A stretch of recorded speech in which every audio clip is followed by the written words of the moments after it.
And, Paimon wasn't the only one who saw that weird thing up there, right? All those eyes inside of it? Talk about creepy! I believe that's how the ruler of death keeps an eye on Teyvat. Quick, this way! We're almost there!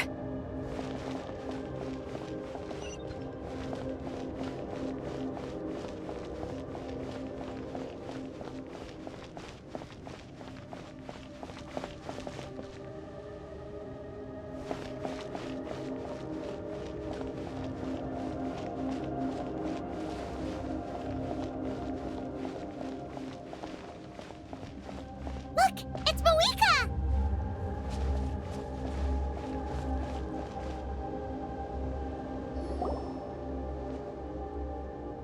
I have grown weary of the endless wait. The fate of this land is of no... However, you humans managed to meet the expectations of the heavenly principles. For that result, you deserve praise. Moeka, as the price for using my power, I shall now bear witness to your death. And with you, the war that your nation has waged for more than 1,000 years shall meet its end. Moeka! You got here sooner than I expected. What are you doing? Closing the final chapter on the plan that has consumed Natlan for 500... No. For the entirety of our history. We've eradicated the Abyss from Natlan. But its power remains in worlds beyond Teyvat. Tremendous and unyielding.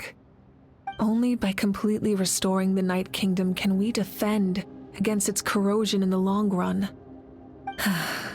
But the architect of the Night Kingdom is near her end, and worse still, if her we have no need. So... Yes. My plan is 500 years ago, I get a chance to see all my plans to completion. I respect your decision, Moeka. But this method requires an immense... The flames of your life force are exceedingly strong. But a life sustained by fire is one... I've thought about that. With the Abyss out of the picture for now, the Sacred Flame's power will be consumed at a much slower rate. My life force should be able to sustain it for another 200 or 300 years. Future Pyro Archons will continue to seek new sources of fire. As long as Natlan's legacy endures, the Night Kingdom will survive, impervious to the Abyss. Once again, you place hope in the hands of the future. But the pilgrimage can replenish the power of the Sacred Flame. We can give it that meaning. Why shoulder this burden by yourself? Because I want the pilgrimage to change.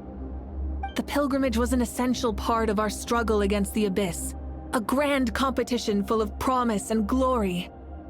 But it also chained our people to an inescapable destiny. Fear and anxiety have been our constant companions. We knew what the consequences would be if we laid down our arms. Morality left us with no other choice. And so, Natlan became the nation of war. This is where Xbalanque defeated the dragons and granted our people the liberation of their flesh. And now, in the same place, I have the chance to grant them the liberation of their spirit. There will be no war, only competition. One fueled by our dreams for the future. A new future deserves a new... Very noble indeed. But what does any of this have to do with you? You speak of duty, but not yourself. In my eyes, Moeka, you are not inherently special. A child of Natlan among countless others. Yes, the situation is urgent, and the ley lines must be restored right away. But it is too heavy. That is where we differ, Lord of the Night. You see all humans as the same, but I understand what it means to be a leader. A leader is swift and decisive in the face of reality. Someone capable of making the right choice even when there are no good options on the table. sacrificing the remainder of my life to help Natlan overcome this crisis. That is the right choice. After all, leadership is built on the trust of ordinary people. Without them, there is no Archon. The people look to their leader to make the world a better place and stand up for them when it counts. For that reason, I must see my duty through to the very end. But what about you, Malika? You still haven't talked about what you want. Is it that unimportant to you? It's not important, Citlali. There is nothing more important than protecting the future we built together.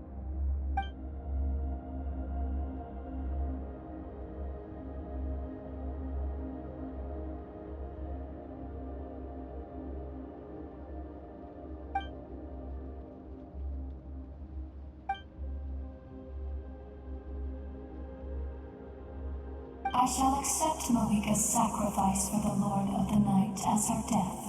Thus concludes the deal, Lord of the Night.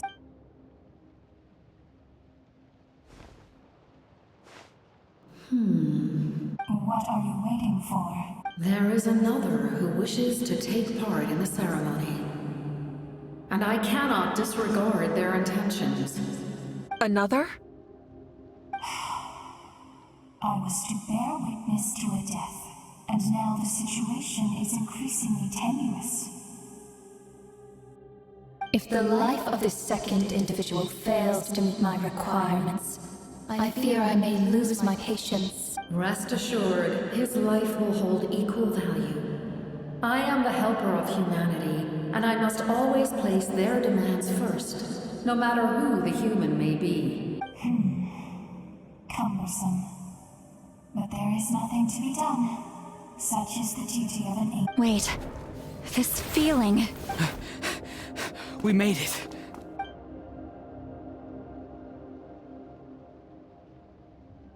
Thank you for showing me the way. The captain? The other individual you mentioned. It was him? Indeed. Like you, he carries many lofty ideals. Malika, I understand how you feel. And if I were an ordinary mortal, I would have no reason to stop you. But like you, I've been waiting for this day for too long, and I can offer a better solution. You created this new future, and you deserve to guide its direction. Your life should not end here, but death is the end I have been trying to reach all along. I have come this far to use my death to open the gates of the ley lines to my people. Your people? That's right. They have been with me for the past 500 years. But how? Carrying that many souls within you? There's no way you could keep your consciousness intact. Besides, you weren't affected by the source mechanism like I was. Do you still remember the voice that you heard? It came from my heart. With the help of technology from Khaenri'ah, my heart was modified to convert memories and souls from the ley lines into knowledge.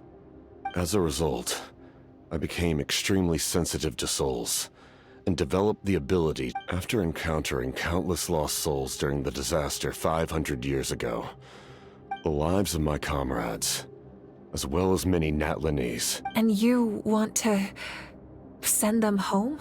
Yes. The ley lines will not accept them.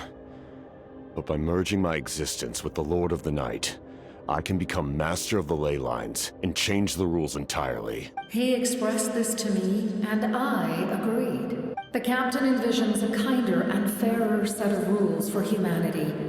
In addition, he aims to Revenge? After all, it's because of her that I bear the curse of immortality, the curse of absolute life. I now understand that which you seek. Then, bear witness to my resolve and hatred. The people of Khaenri'ah committed grave sins, and for that, we were cursed to suffer endless physical torment. But most of us were innocent. Most of us knew nothing of the Five Sinners' exploitation of abyssal power. If I sacrifice my life for the Lord of the Night, you get the death you desire. But At the same time, the curse of immortality would negate the very death you seek. Left unresolved, that paradox could uproot the natural order of this world. Even you, great ruler of death, lack the capacity. Your curse is now the tool with which I will overturn the oppression of the gods. This is my challenge to you. Forsake one of your rules. The choice is yours. Your new heart has limitless potential, and you have wielded it with bravery and honor. I grant you the title of Sentinel Knight. Like the 4 pillars of strength, you will continue to safeguard the glory of Khaenri'ah. The glory of Khaenri'ah.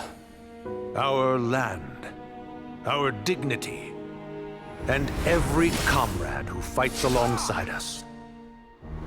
The Night Kingdom is almost destroyed. Our fallen soldiers, your comrades, they have nowhere to go. Huh? What are you doing? Are you taking all their souls with you? You're just an ordinary person. You can't bear that kind of burden. No hero should have to wander alone.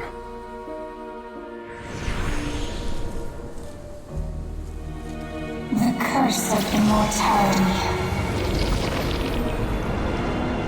Using immortality to fight death. Using my rules against me. Make your choice. Reject your rules. Or allow me to trigger the paradox. The curse of immortality must stand. Use it to fulfill your final wish.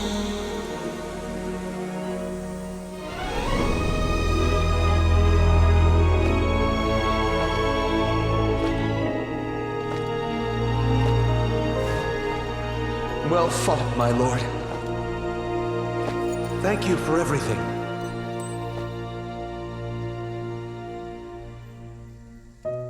This time, let's go together. Yes. Let's go together.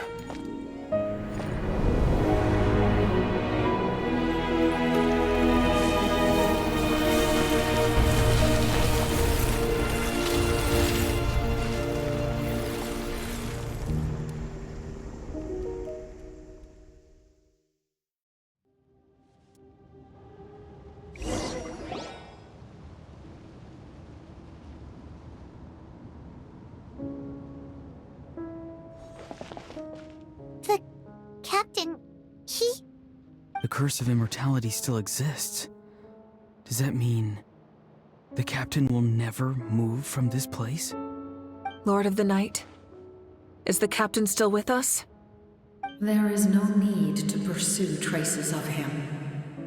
For those cursed with immortality, release from the mortal coil is the greatest form of peace. Even so, please pass on my gratitude. His long journey has finally come to a close. I suppose this is a happy ending for him. I cannot imagine how much pain he endured over the past 500 years, or how much strength it took to never stray from his goal. There's something I've been trying to figure out. I don't think I ever saw him sleep. I tried to ask him about it on the way here, but he didn't answer. Just like always, he never talks about himself. It's probably due to the voices. When souls merge in a single being, their voices echo endlessly through the mind. Souls that retain memories of their death often scream and wail in despair. So, over the past 500 years, he didn't sleep? At all? Without experiencing the curse of immortality, we will never truly know his agony. But I can see why his hatred for the ruler of death was so strong.